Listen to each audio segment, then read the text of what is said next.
How's it going, guys? Today we're going to be testing the Maquahuitl and the Leiomano that I made last week. I taped up a little piece of foam over the part that I was actually striking the target with because I don't want to give away the test results right in the beginning of the video. But if you don't know what these things are, they're basically just modern day versions of ancient weapons in which I have replaced the original ancient building materials for the blades with just utility box cutting razor blades. The Leiomano was a Hawaiian weapon that used shark teeth, and the Maquahuitl was an Aztec weapon that used obsidian blades. If you want to know how to make these things, go ahead and check the link in the description. It'll take you to the build video, but let's get the show on the road. Man, I love winter, but I hate the fact that it's dark outside by like 4 p.m. Alright, so these abominations are exactly what they look like. It's about 2 inches of steak on top of a watermelon. The steak is mostly the lethality test, and the watermelon is just to see how much follow through the weapons still have even after they deal a deadly blow. So what I'm looking for individually with both of these weapons is for the Maquahuitl, I'm trying to see how sturdy it is, how well the blades will stay inside of it, and how difficult it is for the blades to crack. But for the Leiomano, almost the exact opposite. I want to see how effectively I can get the blades to rip out from the weapon and lodge themselves inside the target. Alright, up first is the Maquahuitl. No, I will not be wasting this food. I'll make sure every bit of it gets eaten,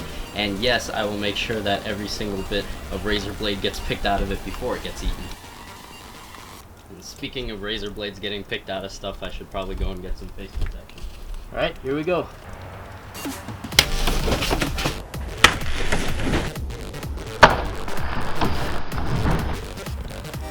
Okay, I don't see any damage to the Maquahuitl. And here is what's become of the target. Here we've got the steak cleaved right in half. Don't know where the, oh, there it is. Yeah, considering this is just a bunch of razor blades stacked on top of each other, that's actually a pretty clean cut. And yeah, big surprise, the watermelon smashed. I guess I could kill a zombie. I always hate filming outside because I can't actually see the screen on the camera to make sure that everything is completely visible. So sorry if the image is like too dark or too light or whatever. All right, test number 2, the Leiomano.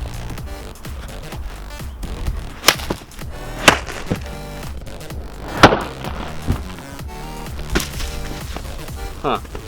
Nothing actually ripped out of there, but I'm not sure my edge alignment was too great on that one.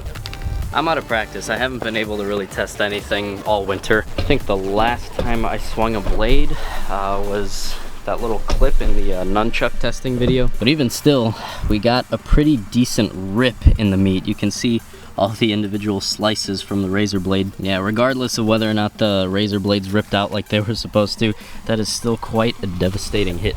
Alright, so about here is where I hit. It just kind of slanted the blade a little bit. Razor blades don't really bend, they just kind of snap if you do put them under stress. But you can see here, the fishing line is sort of starting to tear a little bit. So I'm gonna go and grab a couple cantaloupes and see if I can get some of these blades to rip out. Alright, take 2.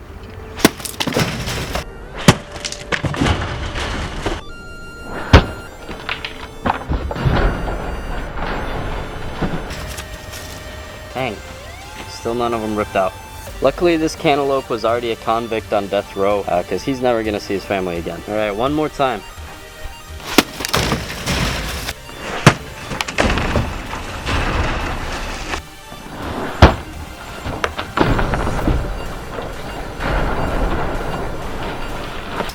Dang, exact same story. The teeth are just a little wavy in their pattern now, but still none of them are ripping out. I do see a pretty dramatic snipping in the fishing line. If I could just get one to rip out, I'd be happy.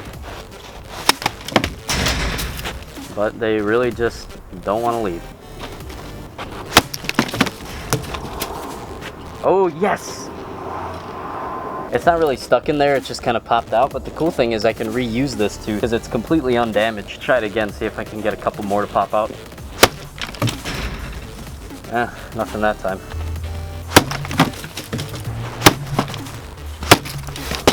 Alright, this thing is just completely demolishing my foam target, and the teeth only seem to want to rock designer when they pop out. Yeah, I don't know. I guess it's not a humongous fail, like, oh no, my weapon is too durable, but I was just really hoping I would get to see the you know, that Deadliest Warrior thing where he's chopping at that steak and the teeth are popping out and getting lodged in there. Oh well, that was fun. Alright, I hope you guys enjoyed the test. I am still waiting on parts to finish the crossbow, but unfortunately, I think I might have either gotten scammed or maybe someone like stole the parts off my porch once they got delivered. Kinda sucks, I don't really know, but I'll keep you guys entertained until I'm able to figure out what the heck is going on. If you're new to the channel and you're not subscribed yet, please consider subscribing. I have a 100% proven policy where if you end up regretting subscribing to me and you unsubscribe, I will pay you back 10 times the amount that it cost you to subscribe to me. Like, ask anybody who has had to unsubscribe from me. I did it every single time without fail. And if you are subscribed to me, thank you very much for your support. And to either of you guys, whether you're subscribed or not subscribed, if you'd like to see my channel grow, please consider supporting me on Patreon so I can make bigger, badder, cooler stuff for you guys. But that's really all I got for today. Thank you all very much for watching. I'll talk to you later. Bye.